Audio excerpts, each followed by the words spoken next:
Bismillahirrahmanirrahim. Alhamdulillahirabbil alamin. Wassalatu wassalamu ala asyrafil anbiya'i wal mursalin sayyidina wa habibina maulana Muhammadin wa ala alihi wa sahbihi ajma'in. Qala al-musannif al-imam Abu Hamid Muhammad bin Muhammad al-Ghazali rahimahullah wa nafa'ana bi ulumihi fid dharain amin.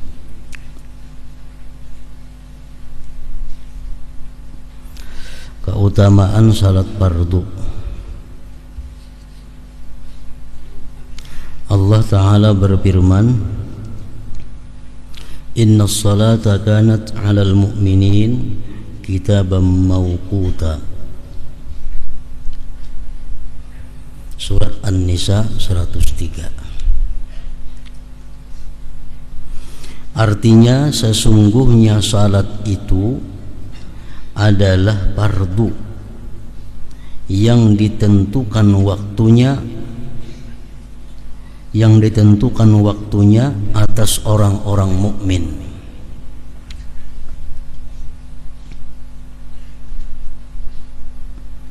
Sesungguhnya salat itu adalah fardu yang ditentukan waktunya atas orang-orang mukmin. Jadi dalam firman Allah Subhanahu wa ta'ala ini dapat diambil beberapa faidah. Pertama, sembahyang itu ada ketentuan-ketentuan waktunya yang kada boleh dilaksanakan sebelum ataupun sesudah waktunya. Yang kedua, dapat diambil faidah bahwa sembahyang 5 waktu itu waktu-waktu yang ditentukan Allah Subhanahu wa ta'ala tersebut terkandung beberapa rahasia-rahasia yang ada di dalamnya itu. Firman Allah Subhanahu wa ta'ala dalam Al-Qur'an, Aqimis salata liduluki syamsi ila ghasaqil lail wa qur'anal fajr. Ini Allah menerangkan waktu sembahyang. Aqimis salata liduluki syamsi ila ghasaqil lail wa qur'anil fajr. Dirikan sembahyang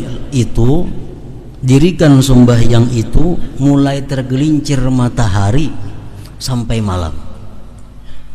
Di situ ada 4 sembahyang: zuhur, asar, maghrib, isya, wa Qur'an al-fajri, dan subuh. Nah, jadi waktu-waktu yang ditetapkan oleh Allah Subhanahu wa ta'ala itu tidak boleh dilewati daripada ketentuan-ketentuannya. Nah, oleh karena itu ulama-ulama khususnya ahli fikih mengatakan as-salatu qabla al-waqti la tasihhu wa tajibul i'adah. Sembahyang yang dilaksanakan sebelum waktunya tidak sah dan wajib mengulang, wajib mengembali, walaupun melalui perhitungan. Umpamanya perhitunganku ini waktu sudah masuk sembahyang, ternyata belum masuk. Nah, sembahyang itu kada sah dan wajib diulangi. Wassalatu ba'dal waqti ghairu maqbulah wa tajibut taubah. Adapun sembahyang itu dilaksanakan sesudah waktunya tidak diterima oleh Allah dan wajib dia tobat. Misal sembahyang zuhur dilaksanakan jam 4, sembahyang asar dilaksanakan jam 6:30, sembahyang maghrib dilaksanakan jam 7:30. Nah, itu sembahyang sesudah waktunya tidak diterima oleh Allah Subhanahu wa ta'ala dan dia wajib bertobat daripadanya. Menunda, melambatkan sembahyang itu. Sahabat Rasulullah bertanya kepada Rasulullah tentang firman Allah yang berbunyi fawailun lil musallin alladzina hum an salatihim sahun. Apa itu maksudnya firman Allah? Wailun lil musallin, azab yang sangat bagi orang-orang yang sembahyang, yang mereka itu lalai dalam sembahyangnya. Apa itu maksudnya wahai Rasulullah? Kata Sa'ad bin Abi Waqqas.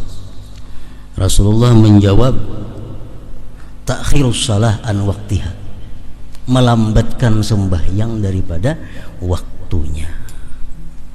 Mengeluarkan sembahyang daripada waktunya itu termasuk minal kabair, termasuk dosa yang besar.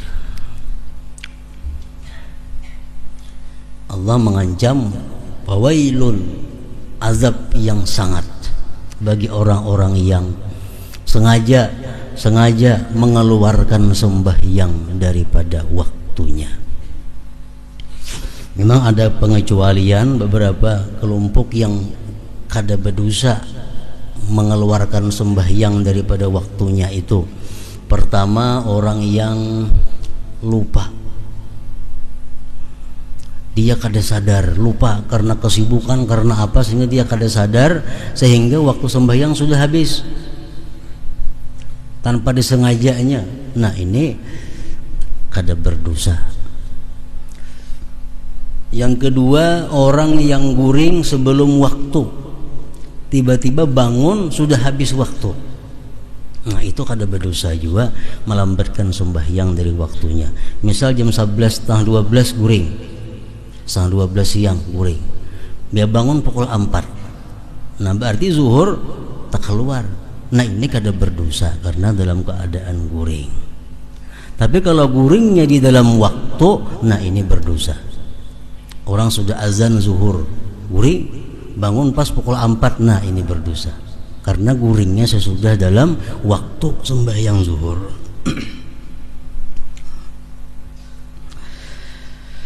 Inna salata kanat 'alal mu'minina kitaban mawquta, sesungguhnya salat itu adalah fardu yang ditentukan waktunya atas orang-orang mukmin. Nabi sallallahu alaihi wasallam bersabda, khamsu salawatin katabahunna Allahu 'alal 'ibad, faman jaa'a bihinna wa lam yudayyi' minhunna syai'an istighfafan bihaqqihinna kana lahu indallahi ahdun ay yudkhilahul jannah wa man lam ya'ti bihinna falaysa lahu indallahi ahdun in syaa'a 'azzabahu wa in syaa'a adkhalahul jannah. Artinya 5 kali salat yang diwajibkan oleh Allah atas para hambanya. Barang siapa yang mendatanginya dan tidak menyia-nyiakannya sedikit pun daripadanya karena memandang inting terhadap kewajiban itu, maka ia mempunyai janji di sisi Allah untuk memasukkannya ke dalam surga. Kalau kita sembahyang 5 waktu dengan tidak menyia-nyiakan, artinya dalam waktu sembahyangnya, syarat rukun adabnya itu bagus, Allah berjanji memasukkan dia ke dalam surga. Allah berjanji, dan janji Allah itu pasti akan terjadi. Innallaha la yukhliful mi'ad, Allah tidak mau menyalahi janjinya. Dan barang siapa yang tidak mendatanginya, maka ia tidak mempunyai janji di sisi Allah untuk memasukkannya ke surga. Jika dia mau, maka dia menyiksanya, dan jika dia mau, maka dia memasukkannya ke surga. Hadis riwayat Abu Daud. Kalau orang itu tidak melaksanakan sembahyang atau melaksanakan sembahyang tapi kada sesuai dengan kewajiban-kewajibannya, Allah tidak berjanji memasukkannya ke dalam surga. Artinya apa? Bisa masuk surga, bisa kada. Allah kada berjanji. Kalau orang itu memperinting sembahyang, banu kada, nah itu Allah kada memberi janji kepada dia masuk ke dalam surga. Hadis riwayat Abu Daud, An-Nasai, Ibnu Majah dan Ibnu Hibban dari hadis Ubadah bin Samit. Dan Nabi sallallahu alaihi wasallam bersabda, "Mathalus salawatil khamsi kamathali nahrin azbin ghamrin bi babi ahadikum yaqtahimu fihi kulla yawmin khamsa marratin fama tarawna dhalik yubqi min daranihi." Qalu la syai'a. Qala sallallahu alaihi wasallam, "Fa inna salawatil khamsa tuzhibuz dzunub kama yudhibul ma'ud darana." Artinya, perumpamaan salat 5 waktu,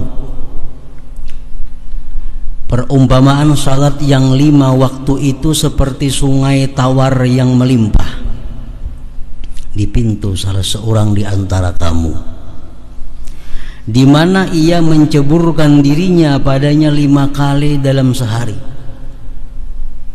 5 kali sehari mandi. Maka apakah kamu berpendapat hal itu menyisakan dari kotorannya? Mun orang tuh 5 kali sehari mandi, adalah bedaki lagi awak. Mereka sahabat menjawab, tidak sedikit pun. Artinya bersih kalau orang 5 kali sehari mandi, 2 kali sehari mandi, gini bagus sudah. Bersabda beliau sallallahu alaihi wasallam bersabda, sesungguhnya salat 5 waktu itu menghilangkan dosa-dosa sebagaimana air menghilangkan kotoran tadi. Hadis riwayat Muslim dari Jabir. Dan Nabi sallallahu alaihi wasallam bersabda, "Innas salawati kaffaratun lima bainahunna majtunibatil kabair." Artinya sesungguhnya salat-salat itu menghapus bagi apa dosa yang antara salat-salat itu selama dijauhi dosa-dosa besar. Jadi sembahyang 5 waktu yang kita gawi itu menghapuskan seluruh dosa-dosa kecil. Walaupun kita kada minta ampun, kita kada bertobat kepada Allah terhadap dosa kecil itu, tapi kalau kita sembahyang 5 waktu, nah, menghapuskan dosa-dosa kecil itu selama dijauhi dosa-dosa besar. Dosa kecil itu contohnya kan nazari ila auratil ghair, memandang aurat orang lain. Nah, itu dosanya kecil. Memandang aurat orang lain, baik nang sejenis atau lawan jenis. Yang kedua, masul ajnabiyah, bersentuhan dengan yang bukan mahram. Bersentuhan dengan yang bukan mahram termasuk dosa kecil. Kasful aurah, membuka aurat, termasuk dosa kecil. Sama'ul alatil malahil muharramah, mendengari alat-alat musik yang diharamkan, termasuk dosa kecil. Mendengari suling, mendengari gitar, mendengari trumpet, atau memetik gitar, atau menyuling, termasuk dosa kecil. Lubusud dibaj lirajulin, memakai sutra laki-laki, itu dosanya kecil. Takhattum bizahab lirrajul, laki-laki beutas emas, termasuk dosa kecil. Makan atau minum memakai bejana yang terbuat dari emas pirak, sindok terbuat daripada emas, umpamanya bubuhan raja-raja makan, nah, termasuk dosa kecil. Su'uzzan, buruk sangka kepada orang, termasuk dosa kecil. Buruk sangka itu belum diucapkan di muntung, dalam hati, dalam hati memutuskan nang kada baik kepada orang, itu buruk sangka. Misalnya orang datang ke wadah kita, hati kita menyimpulkan, bah ini maling nih, nah itu buruk sangka ngarannya, buruk sangka. Tapi kada diucapkan, nah termasuk dosa kecil. Tarkul amri bil ma'ruf wan nahyi 'anil munkar ma'al qudrah, meninggalkan amar ma'ruf, meninggalkan nahi munkar, termasuk dosa kecil. Duduk kita misal di pinggir kartak, atau di muka rumah. Ada melihat orang membawa gitar, nah, kita kadang menagur, dosa kecil. Mestinya ditagur, jangan bergitar, kada boleh, haram. Nah itu maka amun kada wani jam itu kada usah duduk di pelatar dalam rumah aja begana-gana. Itu ngarannya hakut tarik, hak jalan. Nang duduk-duduk ketujuh di pinggir jambatan, duduk di pinggir jalan, ada melihat orang yang memakai pakaian yang terbuka aurat, tangkap, kamu kada boleh pakai baju ini, haram. Nah, bila kada macam itu berdosa kita. Melihat nang munkar bang itu berdosa, tapi dosanya termasuk kecil. Nah, dosa-dosa kecil nang macam itu terhapus sendirinya bila kita sembahyang 5 waktu. Terhapus sendirinya bila sembahyang 5 waktu. Nah, kecuali dosa besar nang kada termasuk dihapus. Tapi yang perlu kita ketahui bahwa dosa-dosa kecil-kecil nang tadi itu bisa menjadi besar dengan salah satu di antara 5. Nah, dosa-dosa kecil ampih jadi dosa kecil jadi dosa besar kalau disertai dengan salah satu di antara 5 ini. Pertama, dianggap inting, dianggap remeh. Nah, dianggap remeh, ada apa-apa itu dosa kecil aja, kada apa-apa. Dianggap inting. Dosa kecil bila dianggap kada apa-apa, dia taklum jadi besar. Nah, jadi walaupun dosa itu kecil, jangan dianggap inting. Bila dianggap inting, berubah menjadi dosa besar, kada terampuni lagi dengan sembahyang-sembahyang tadi. Yang kedua, dosa kecil itu menjadi besar bisurur, dengan gembira. Gembira. Mendengar musik, hati gembira, senang. Jadi dosa besar. Jadi dosa besar. Memetik gitar, jadi suka, jadi gembira, jadi dosa besar. Karena gembira dengan dosa kecil itu menjadikannya besar. Yang ketiga, bil izhar, dengan dinampakkan, berkisah-kisah kepada orang bahwa ia melakukan dosa. Malam tadi aku melihat aurat si anu, dikisahkan lawan orang. Malam tadi aku begatukan lawan si anu, dikisahkan lawan orang. Jadi dosa besar nang asalnya kecil. Nah, kalau macam itu kada terhapus lagi dengan sembahyang-sembahyang tadi. Yang keempat, bil israr, terus menerus jadi amalan. Dosa kecil tapi jadi amalan. Bini-bini itu kada berjilbab, itu dosa kecil aja. Cuma kalau hari-hari jadi gana, jadi amalan membuka aurat. Yang kelima, dosa kecil itu dilakukan oleh orang alim yang menjadi panutan. Orang alim yang menjadi panutan, bila mana memperbuat dosa kecil diikuti oleh orang banyak, jadi ganal juga dosanya. Jadi ganal juga.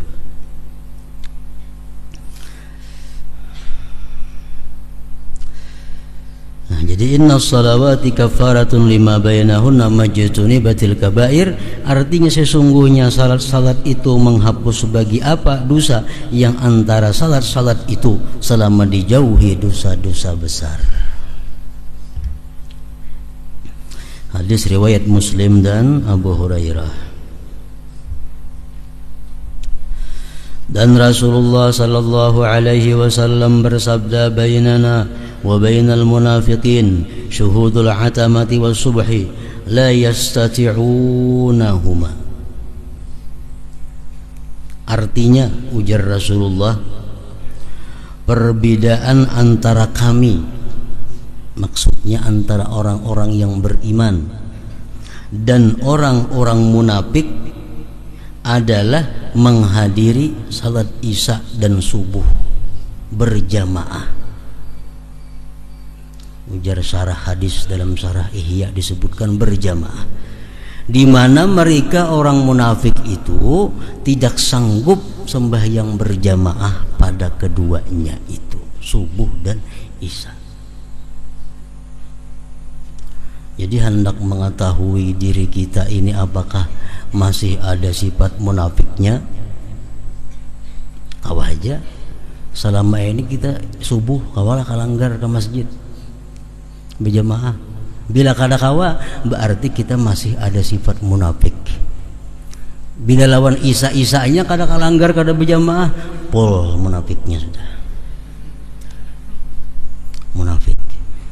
Jadi kadang ngalih mengetahui orang munafik itu isa kada berjamaah, sembahyang subuh kada berjamaah, kada kawanya menggawi, kada kawa kada sanggup. Jadi nang kawa orang berjamaah subuh, berjamaah isya itu orang-orang mukmin, orang-orang kami, ujar Rasulullah sallallahu alaihi wasallam. Jadi mengetahui diri kita, bini-bini, ibu-ibu mengetahui lakinya nih apakah ada munafikkah atau kadakah, lihati sembahyang subuh lawan isya-nya berjamaah kada. Bila laki pian tu subuh kada berjamaah, apalagi malandau sembahyang isya kada, laki pian tu orang munafik laki ngarannya. Itu ujar Rasulullah sallallahu alaihi wasallam dalam hadis riwayat Malik dari Sa'id ibnul Musayyab.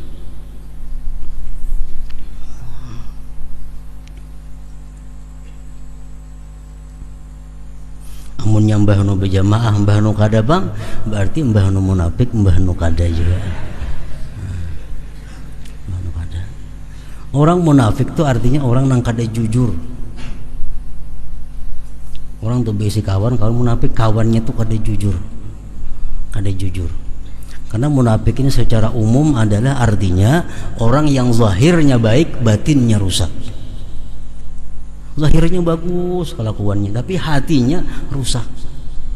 Itu termasuk munafik. Nah, jadi logikanya orang nang berhati kada baik, hanya zahirnya aja baik, sampai yang subuh berjamaah itu kada kawa. Kada kawa, mesti parak rumah langgar parak, paling 10 langkah kada kawa turunnya. Jangan balangkah 10 langkah sampai meluncat sampai sekali loncatan paribasa kada kawanya sampai yang berjamaah subuh itu. Kenapa? Dijarat oleh sifat munafiknya itu. Termasuk orang munafik, orang yang hanya selalu memperbaiki penampilan zahir, memperbaiki penampilan zahir supaya kelihatan baik, kelihatan salih, tapi hatinya kada makmur, hatinya kada diperbaikinya. Itu munafik. Bainana wa bainal munafiqin syuhudul atamah wa subuh la yastati'unahuma. Artinya perbedaan antara kami dan orang-orang munafik adalah menghadiri salat isya dan subuh di mana mereka tidak sanggup pada keduanya itu. Nang lebih parah lagi beralasan imamnya pangje pasik, jadi aku kada kalanggar subuh. Padahal seorang ini munafik, alhamdulillah pasik lagi. Imamnya kada karuan, subuh tuh kuliah kalanggar atau isya kada karuan imamnya, seorang lebih kada karuan lagi. Karena kada kawa umpat jamaah isya dan subuh itu. Nah, jadi kalau kada kawa sembahyang berjamaah kalima waktunya kada kawa karena kesibukan nang dua ini mesti isya lawan subuh. Ini bagi laki-laki, bini-bini kada dituntut demikian. Bini-bini di rumah aja ada apa-apa. Ini laki-laki. Cuma kalau untuk membawa laki boleh aja ke masjidan laki bini kada apa-apa. Misal nang bini pembangun, nang bini pak ibadah, nang laki pelandawan, nah boleh nang bini menggerak laki membawa kisahnya kalanggaran ke masjidan, itu termasuk sesuatu amar ma'ruf juga ngarannya. Walaupun bagi si bini-bini kada dituntut yang demikian itu berjamaah, itu khusus untuk laki-laki. Tapi andai kata bini-bini sembahyang berjamaah, dia dapat juga pahala 27 itu atau 25. Jadi imam nang pasik, imam yang pasik tetap kadang menghilangkan pahala jamaah. Tetap kadang menghilangkan pahala. Walaupun itu makruh. Kita makruh mengikut orang yang fasik. Kalau kita ini orangnya adil, Kalau sama pada fasik kada bermakruhan. Walaupun berbeda fasiknya, tapi sama pada fasik kada jadi makruh. Nah, jadi jangan sekali-kali kita beranggapan imamnya fasik secara kada langsung mengakui diri kita berarti adil. Orang fasik imam ikuti, aku lebih fasik daripada inya. Nah, macam itu berpahala, jamaahnya dapat, pahalanya dapat, dan kada berdosa. Kalau kita menganggap imamnya fasik, aku adil kalau kau mau ikut, berdosa. Itu kita menganggap diri bersih, dilarang oleh Allah Subhanahu wa taala. Jadi sembahyang di belakang orang fasik kada jadi masalah, karena kita merasa diri kita fasik juga. Banyak riaknya, banyak sombongnya, ada iri dengkinya, ada dendamnya, banyak dalam hati kita macam-macam dosa. Ibnu Umar, sahabat Rasulullah Sallallahu Alaihi Wasallam, beliau mau sembahyang di belakang Al-Hajjaj. Hajjaj ini orang yang sepakat seluruhnya mengatakan fasik, banyak membunuh sahabat-sahabat Rasulullah. Al-Hajjaj ini, waktu Hajjaj jadi imam, Ibnu Umar mau ikut di belakang. Padahal Ibnu Umar ini sahabatnya Rasulullah SAW. Kadang mempermasalahkan Sidin dengan itu. Kenapa? Karena Sidin merasa diri Sidin pun belum tentu lebih baik daripada Hajjaj. Jadi jangan ada alasan imam itu kada baik, imam itu fasik, jangan ada alasan. Dan andai kata imam fasik, kita orang adil umpamanya, umpat kita berjamaah, menurut pendapat yang muktamad dari Imam Subki, tetap dapat pahala jamaah. Tetap walaupun makruh tapi tetap pahala, dan lebih afdal daripada sembahyang seorangan di rumah. Lebih afdal daripada sembahyang seorangan di rumah. Imamnya orangnya fasik, jelas kefasikannya. Tapi yang lain kada ada lagi nang jadi imam, nang maunya itu aja orangnya. Nah, kita sembahyang di rumah seorangan, dilanggar fasik imamnya, lebih baik empat fasik itu daripada sembahyang menyendiri di rumah. Nah, ini sembahyang fardu maksudnya. Dan Nabi sallallahu alaihi wasallam bersabda, man laqiyallaha wa huwa mudayyi'un lis-shalah lam ya'ba illahu bi syai'in min hasanatihi. Artinya barang siapa bertemu dengan Allah sedangkan dia menyia-nyiakan salat, maka Allah tidak memperdulikan sedikit pun daripada kebaikan-kebaikannya. Orang mati banyak ketinggalan sembahyang, Allah akan memperdulikan dengan kebaikan-kebaikannya yang lainnya. Artinya ada hadis mengatakan, awwalu ma yuhasabu bil abdu as-shalah fa in fasadat fasada sa'iru amalihi. Awal yang dihitung Allah tuh sembahyang. Kalau sembahyangnya banyak ketinggalan, banyak kada beres, rusak seluruh amalnya.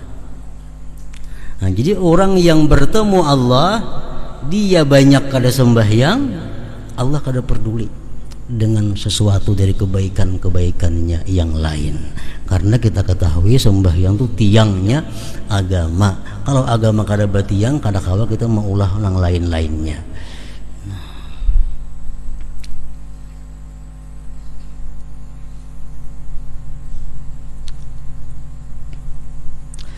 Dan Nabi sallallahu alaihi wasallam bersabda, as-salatu imaduddin faman tarakaha faqad hadamaddin.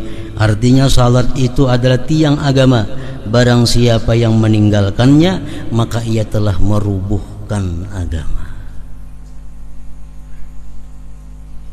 Nah, jadi orang nang mati, kuitan kita dan sanak kita, keluarga kita nang mati, nah, kita bagus bertakun adakah inya ketinggalan sembahyang 5 waktu. Walaupun itu menurut Imam Syafi'i, menurut imam kita, bahwa orang yang sudah mati itu kada boleh dikadakan dan kada boleh dikadakan, kada boleh difidyahkan. Itu mazhab Imam Syafi'i, imam kita. Jadi kalau orang itu mati, inya batinnya sembahyang, sudah ya, sarah Allah jadi kita. Allah nama ampuni, diampuni Allah, nak kada dimasukkannya ke dalam neraka, terserah kepada Allah. Itu mazhab Imam Syafi'i. Nah, kemudian pendapat-pendapat ulama daripada pengikut Imam Syafi'i, pengikut Imam Syafi'i. Mereka berbeda dengan Imam Syafi'i dalam hal ini. Antara lain Imam Nawawi contohnya. Beliau mengatakan bahwa orang yang mati itu bertinggal sembahyang boleh dikadhakan oleh keluarganya atau siapa yang disuruh keluarganya, dan boleh juga dibayarkan fidyahnya. Nah, itu mazhab daripada pengikut Imam Syafi'i. Kalau Imam Syafi'inya kada boleh dikadha, kada boleh dibayar fidyah. Itu Syafi'i. Pengikut Syafi'i boleh dikadha, boleh kada wajib, kada boleh dikadhakan oleh nang keluarga, boleh dibayarkan fidyahnya. Nah.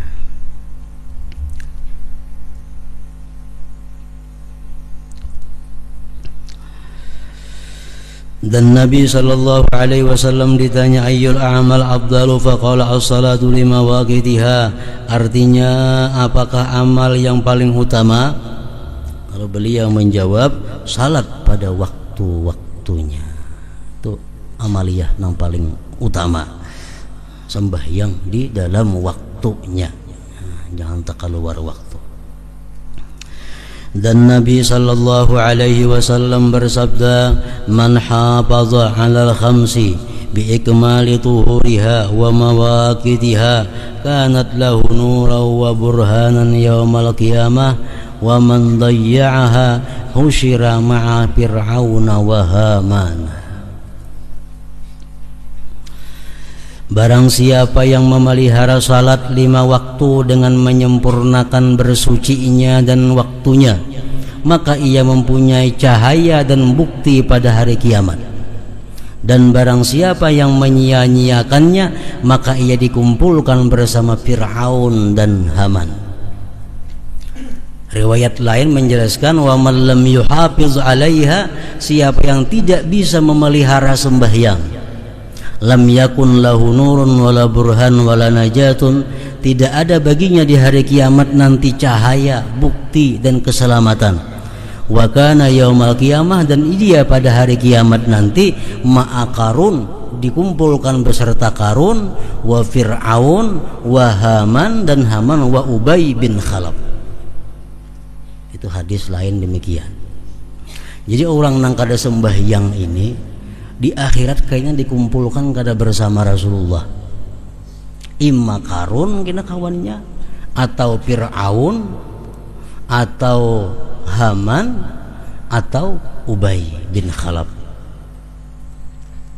Ini 4 manusia yang paling celaka di dalam dunia. Kenapa dikumpulkan lawan salah daripada 4 orang itu? Orang kada sembahyang dikumpulkan di akhirat lawan salah satu 4 itu, kenapa? Nah, karena orang yang kada sembahyang itu atau melalaikan sembahyang daripada waktunya, kadang-kadang dia disibukkan karena mengurus hartanya yang banyak. Kebanyakan bisi harta, urus ini, datangi sana, datangi sini, sembahyang pas terlibat waktunya. Kadang-kadang kada sembahyang. Nah, itu nanti di akhirat bersama Qarun. Qarun orang kebanyakan bisi harta, akhirnya lupa kepada Allah. Ada juga sebagian orang yang lupa sembahyang atau kada sembahyang karena kesibukan dengan jabatan kekuasaannya. Kunjungan ke sini, kunjungan ke sana, sampai tengah malam kada bersembahyangan. Itu nanti di akhirat lawan Fir'aun. Fir'aun raja nang lalai kepada Allah Subhanahu wa ta'ala. Ada lagi Haman. Haman ini adalah orang yang sibuk dengan urusan-urusan kepegawaiannya sehingga dia lupa kepada Allah. Nah, orang-orang nang sibuk dengan urusan kepegawaiannya, nang jadi pegawai di bawah daripada raja pegawai ini, nang jadi stafnya.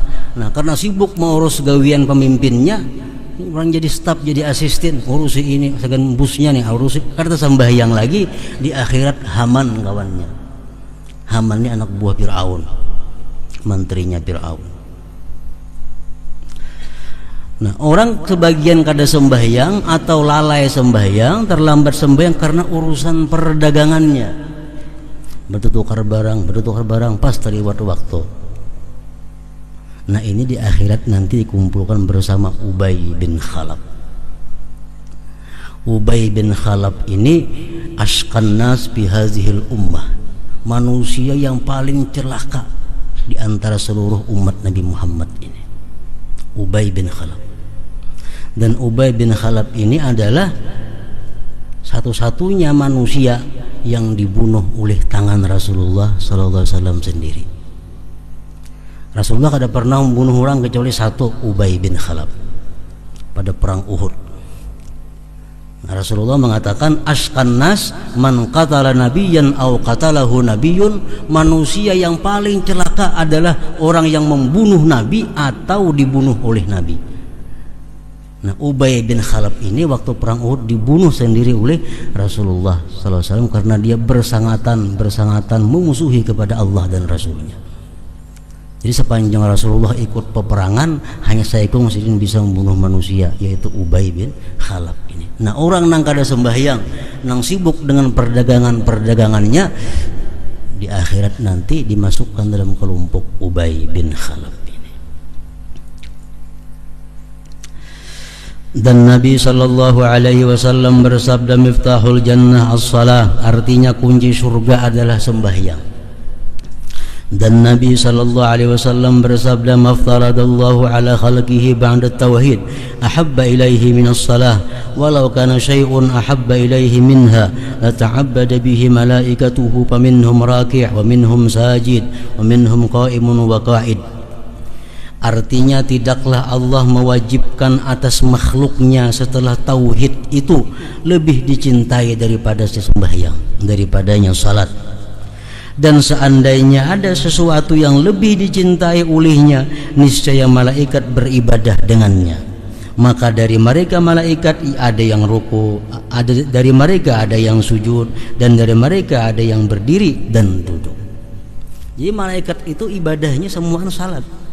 Ada yang disuruh ruku sampai hari kiamat, ruku sampai hari kiamat sejak diciptakan Allah. Ada malaikat yang diciptakan Allah kemudian disuruh sujud sampai hari kiamat, sujud sampai hari kiamat. Nah semua itu perbuatan sembahyang. Jadi ibadah yang paling disukai Allah sesudah syahadatain, sesudah dua kalimat syahadat adalah as-salat, sembahyang fardu itu. 12 tahun Rasulullah di Makkah menyiarkan syahadat, dan sembahyang hanya sekali sehari. Menurut sebagian riwayat hadis, sembahyang cuma sekali sehari, bisukan 2 rakaat. Sembahyang sunat saja itu 12 tahun kan ada sembahyang.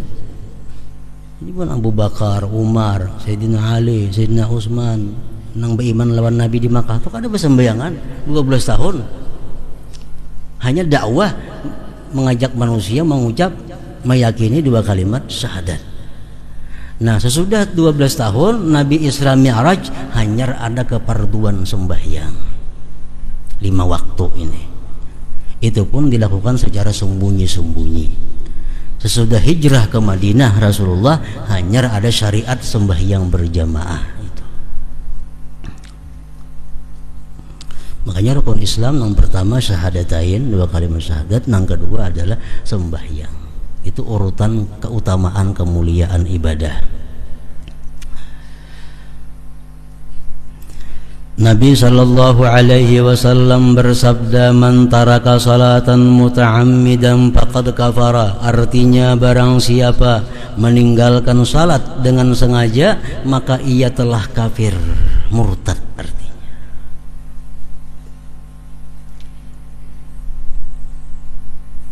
Zuhur kada sembahyang, sampai orang maghrib kada sembahyang juga, ini orang kafir. Maghrib kada sembahyang, sampai subuh kada sembahyang maghrib juga lagi, ini orang kafir. Nah, man taraka salatan muta'ammidan faqad kafara, artinya barang siapa meninggalkan salat dengan sengaja maka ia telah kafir.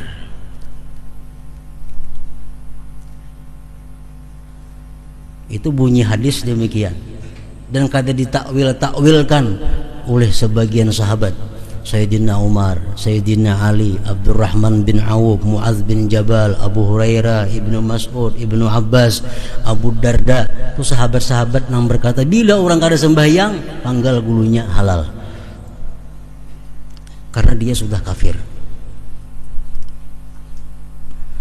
Sesudah sahabat lagi Ibrahim An-Nakhai, Ahmad bin Hanbal, Ishaq bin Rahawayhi, Abdullah bin Mubarak, Ayyub As-Sikhtiyani, Abu Daud At-Tayalisi. Mereka berpendapat siapa kada sembahyang kafir, mesti mengucap 2 kalimat syahadat. Karena hadis demikian bunyinya. Imam Syafi'i, Imam Maliki, Imam Abu Hanifah, hadis ini diuraikan menjadi beberapa uraian. Siapa kada sembahyang kafir.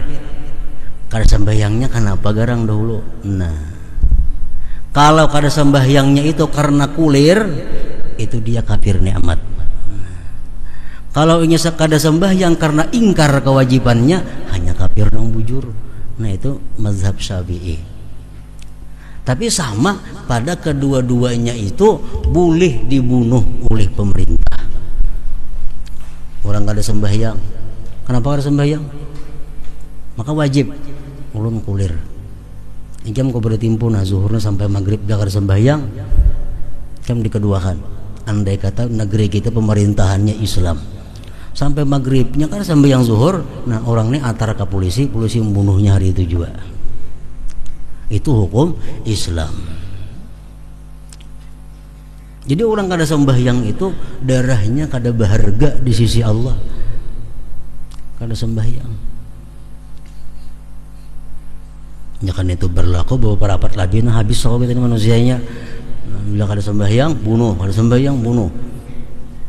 Padahal hukum Islam, hukum yang sebenarnya demikian. Baik dibunuh daripada kada dibunuh orang yang kada sembahyang itu. Kenapa? Mendatangkan bala bencana kepada yang lainnya. Bujur aja lihatannya pina keras, pina kasar. Orang kada sembahyang bunuh, pina keras padahal kada. Amun diliatakan kena ya nang musibah, bala, bencana, hama, wiring, macam-macam. Itu akibat banyak yang kada sembahyang itu membawa kepada demikian itu. Jadi hukum Islam itu kada ada yang keras, kada ada. Hukum Islam tetap mengamankan yang terbanyak, menyelamatkan yang terbanyak. Nah, di kampung saya kong haja nang kada sembahyang itu sangat berhak datangnya bala, sangat berhak dibinasakan oleh Allah. Saya kongnya apalagi banyak. Nah maka itu hukum Islam orang nang kada sembahyang dinasihati, disuruh tobat, bila kada mau boleh dibunuh. Tapi yang membunuh kada boleh rakyat, mesti pemerintah. Untuk menyelamatkan manusia yang tertinggal, jangan karena bala bencana gara-gara itu.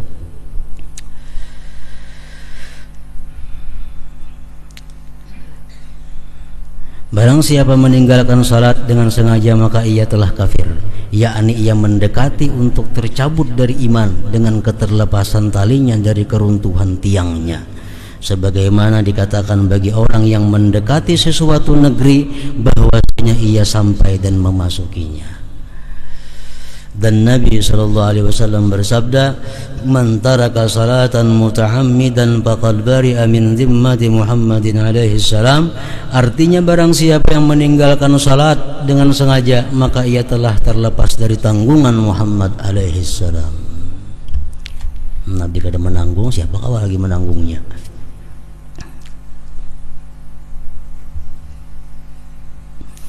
Nah, jadi kalau orang itu kada sembahyang karena malas, mati kemana menguburkan? Kalau menurut mazhab Hambali, orangnya diatar ke sana, ke Mandala itu kuburan Cina situ.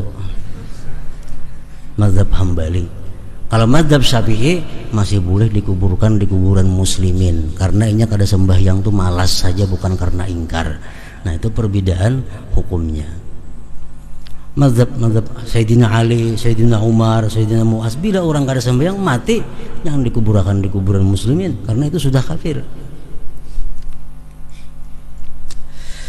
Abu Hurairah radhiyallahu anhu berkata, barang siapa yang berwudu lalu ia membaikkan wudunya, membaguskan wudunya, kemudian ia keluar berangkat dengan sengaja untuk salat, maka sesungguhnya ia dalam salat selama ia menuju kepada salat. Kita berwudu dengan baik sempurna, berpakaian, berjalan menuju masjid berapa langkah, selama kita berjalan itu hukumnya adalah pahalanya pahala orang sembahyang, pahalanya pahala sembahyang. Dan sesungguhnya dicatat baginya dengan salah satu dari dua langkah sebagai kebaikan, dan dengan satu langkahnya yang lain dihapus satu kesalahan daripadanya. Apabila salah seorang daripada kalian mendengar iqamah, maka tidak seyogianya baginya untuk terlambat. Sesungguhnya orang yang paling besar pahalanya adalah orang yang paling jauh rumahnya dari masjid, dari langgar. Mereka bertanya, mengapakah hai Abu Hurairah? Ia menjawab, karena banyak langkahnya. Banyak langkahnya, banyak hitungan pahalanya. Dan diriwayatkan, inna awwala ma yunzaru fihi min amalil abdi yaumal qiyamah as-salatu. Artinya sesungguhnya awal amal hamba yang dipandang pada hari kiamat adalah salat. Jika didapati salat itu sempurna, maka diterima daripadanya dan seluruh amalnya. Orang tuh sembahyangnya sempurna, diperiksa, lulus, amalan lain tuh kada dihisap lagi, kayak apa puasanya, kayak apa zakatnya, lulus semua Anda. Dan jika didapati salat itu kurang, maka salat itu dikembalikan atasnya, ditolak, dan juga seluruh amalnya. Dan Rasulullah sallallahu alaihi wasallam bersabda, ya Abu Hurairah, mur ahlaka bis shalah fa innallaha ya'tika bir rizqi min haitsu la yahtasib. Artinya, hai Abu Hurairah, perintahkanlah keluargamu untuk salat, maka sesungguhnya Allah akan mendatangkan rezeki bagimu dari sisi yang tidak kamu perkirakan. Jadi sembahyang jangan dianggap sebagai penghalang rezeki. Sebaliknya, sembahyang itu adalah sumber mendatangkan rezeki yang tak terduga. Sebagian ulama berkata, perumpamaan orang yang salat itu seperti pedagang yang tidak memperoleh keuntungan sehingga murni modalnya. Demikian juga orang yang salat tidaklah diterima salat sunat sehingga ia menunaikan fardu. Jadi jangan hendak sembahyang sunat kalau masih ada hutang fardu. Itu aja dikada. Bisa 10 tahun, 20 tahun kata karuan sembahyang, belang kambingan, sekarang tubat. Jangan hendak menggawi sembahyang sunat, Allah kada menerima. Jadi sembahyang fardu sisanya qadaan, qadai asar, qadai zuhur, itu aja digawi. Orang gawi qabliyah asar, seorang mengqada zuhur. Orang menggawi ba'diyah zuhur, seorang menggawi mengqada apa pokoknya samuan waktu digunakan untuk mengqada. Amun gawi sunat, Allah kada menerima juga apa? Menghutang masih ada. Nah, jadi mereka yang dahulunya banyak kada sembahyang fardu, kada usah nggak bisa sembahyang sunat. Itu aja dikadai. Allah kada menerima kalau itu belum ditunaikan. Abu Bakar radhiyallahu anhu berkata, apabila datang salat, maka berdirilah kamu kepada apimu yang telah kamu nyalakan, lalu padamkanlah api itu. Artinya sembahyang itu memadamkan kemarahan Allah subhanahu wa ta'ala. Nah, keutamaan menyempurnakan rukun-rukun salat.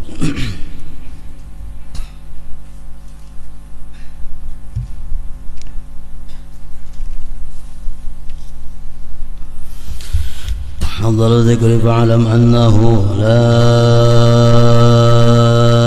ilaha illallah Muhammadur Rasulullah, la ilaha illallah Muhammadur Rasulullah, la ilaha illallah Muhammadur Rasulullah, la ilaha illallah, la ilaha illallah, la ilaha illallah, la ilaha illallah, la ilaha illallah, Allahu Allah, Allahu Allah,